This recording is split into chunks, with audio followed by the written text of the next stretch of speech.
রাজশাহীতে পুনরায় corona virus সংক্রমণ দেখা দিয়েছে। গত 2 দিনে মোট 11 জনের করোনা পজিটিভ হয়েছে।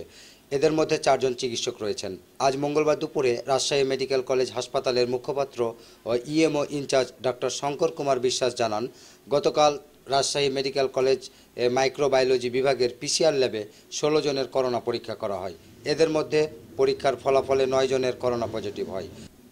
আক্রান্তদের মধ্যে 4 জন চিকিৎসক রয়েছেন। এর আগের দিন গত রোববার 2 জনের করোনা পরীক্ষা করা হলে 2 জনেরই রিপোর্ট পজিটিভ আসে।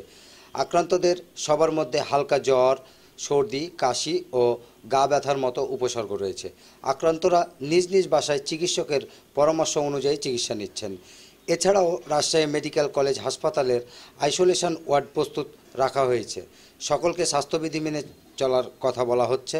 বর্তমানে রাজশাহীতে করোনা ভাইরাসের নমুনা পরীক্ষা শুধুমাত্র রাজশাহী মেডিকেল কলেজই করা হচ্ছে, তবে সেটিও হচ্ছে কলেজের মাইক্রোবায়োলজি বিভাগের মাধ্যমে।